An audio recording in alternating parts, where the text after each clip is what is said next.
Assalamualaikum warahmatullahi wabarakatuh. Perkenalkan, nama saya Ilham Perdana Ibra dengan NIM C1D12350. Di sini saya akan mempresentasikan tugas saya yaitu pada mata kuliah Cyber Management Security yang diampu oleh Bapak dosen Bambang Purnomo SEMM, yaitu dengan studi kasus yaitu serangan ransomware di Rumah Sakit Harapan Sehat atau RSHS Jambi. Baiklah, langsung saja pada soal yang pertama, yaitu analisis bagaimana ketiadaan atau implementasi data center yang tidak tepat berfungsi terhadap kerentanan RSHS Jambi terhadap serangan ransomware ini. Yang pertama, kita akan membahas tentang masalah yang dihadapinya, yaitu seluruh data dan server penting disimpan secara lokal di dalam gedung rumah sakit tanpa pengelolaan data center yang aman dan terstandar. Dan yang kedua, tidak adanya segregasi sistem, sehingga semua sistem terhubung dan rentan diserang serentak. Yang ketiga yaitu tidak ada backupan data offsite atau sistem pemulihan bencana yang memadai. Dan yang keempat yaitu keamanan jaringan terbatas, hanya mengandalkan firewall dasar dan antivirus biasa pada endpoint. Dan yang terakhir masalahnya yaitu tidak adanya pemantauan keamanan proaktif, sehingga serangan baru terdeteksi setelah kerusakan besar terjadi. Dan dampak yang diterima oleh SS Jambi yaitu seluruh sistem komputer rumah sakit lumpuh dan dokter dan perawat tidak bisa mengakses rekam medis pasien. Dan yang kedua yaitu aktivitas administrasi seperti pendaftaran, penagihan hingga manajemen obat terhenti total. Dan yang ketiga yaitu data penting terenkripsi dan disandera dan dengan tuntutan tebusan dari para pelaku ransomware ini. Dan yang keempat yaitu ada kerugian finansial dan reputasi, yaitu kepercayaan pasien menurun drastis akibat kebocoran data sensitif. Dan yang terakhir itu rumah sakit tidak bisa pulih dengan cepat karena tidak memiliki backup dan sistem pemulihan.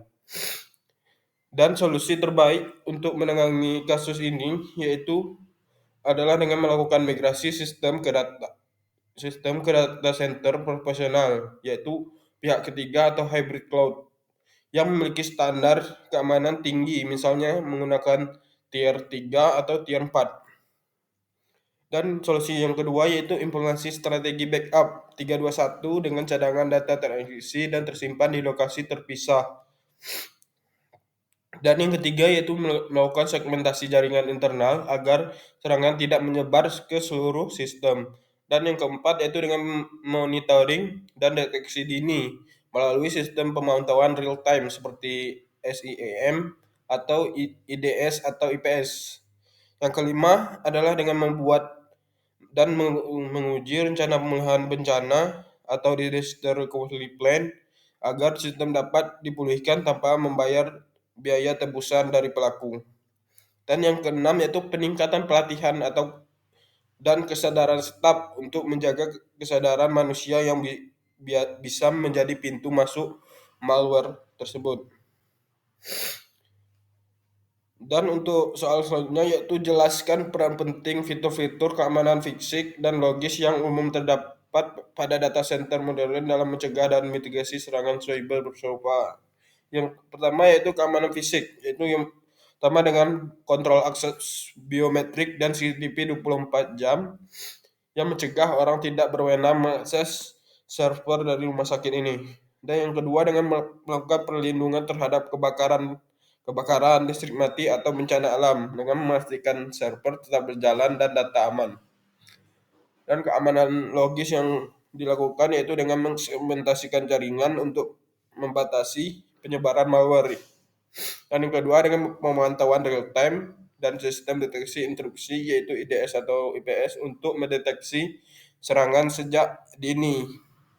Dan yang ketiga yaitu dengan backup otomatis ke lokasi terpisah yang terenkripsi.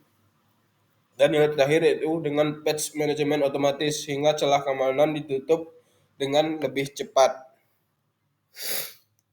Baiklah, selanjutnya yaitu bagaimana seharusnya RSHS Jambi merancang ulang infrastruktur tim mereka, termasuk pertimbangan penggunaan data center pihak ketiga, yaitu perencanaan yang saya rekomendasikan yaitu dengan migrasi ke data center pihak ketiga dengan sertifikasi keamanan seperti I- ISO 27001 atau Tier 3 atau Tier 4. Yang kedua dengan mengimplementasikan cloud backup terisi dan otomatis. Dan yang ketiga yaitu menerapkan Zero Trust arsitektur, yaitu semua akses validasi bahkan dari dalam jaringan. Dan yang keempat yaitu dengan membatasi akses berdasarkan peran, yaitu rollback aksesnya untuk menghindari penyebaran malware. Dan yang kelima yaitu dengan mengelola patch secara otomatis dan terjadwal. Dan yang terakhir yaitu melakukan simulasi dan pelatihan insiden berkala untuk meningkatkan kesiapan apabila terjadi serangan malware ini. Tujuan utamanya yaitu adalah untuk meningkatkan keamanan, skalabilitas, dan pemulihan bencana daripada rumah sakit RSHS Jambi ini.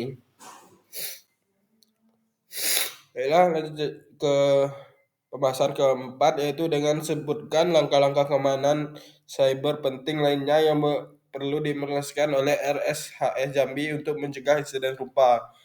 Yang pertama yaitu dengan mensegmentasikan jaringan internal agar serangan tidak menyebar ke seluruh sistem. Yang kedua dengan mengimplementasi endpoint direction dan respon atau IDR untuk deteksi dini malware. Dan yang ketiga dengan pembaruan dan patch rutin untuk menutup celah keamanan sistem dan aplikasi agar terhindar dari serangan malware ini. Dan yang keempat yaitu penggunaan antivirus berbasis AI atau heuristik bukan hanya dengan menggunakan signature badge.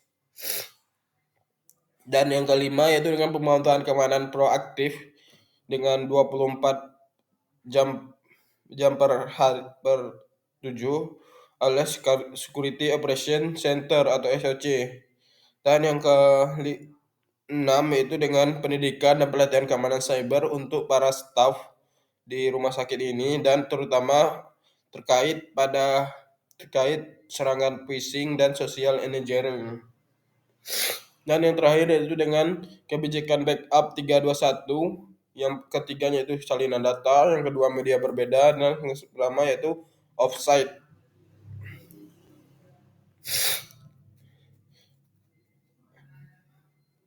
Soal yang terakhir yaitu apa dampak jangka panjang yang mungkin dialami oleh Rumah Sakit Harapan Sehat Jambi akibat serangan ransomware ini dan bagaimana data center yang aman dapat membantu minimalkan dampak tersebut.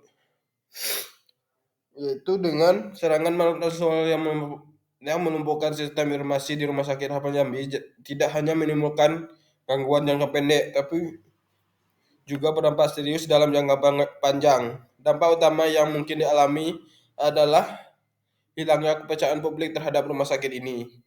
Ketika data rekam medis pasien yang bersifat sangat sensitif menjadi target dan bahkan bisa bocor ke pihak yang tidak bertanggung jawab, maka kepercayaan pasien terhadap keamanan data mereka akan menurun drastis. Selain itu, kerugian finansial menjadi beban jangka panjang, baik karena biaya pemulihan sistem, denda regulasi jika terjadi pelanggaran data, maupun potensi kehilangan pasien akibat reputasi yang menurun.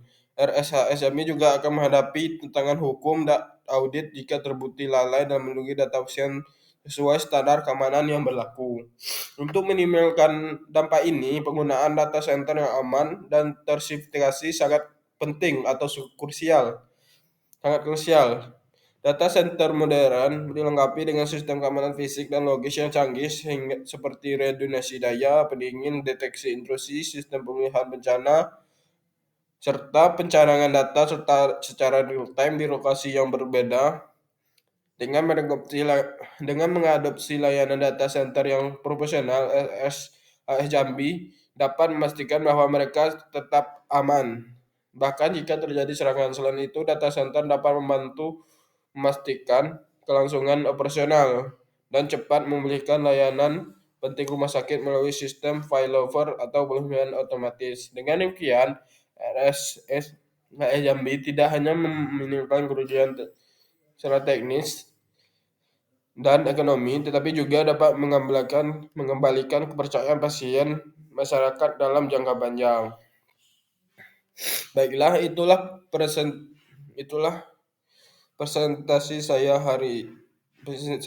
presentasi saya untuk menjawab studi kasus serangan ransomware malware pada RSHS Jambi ini.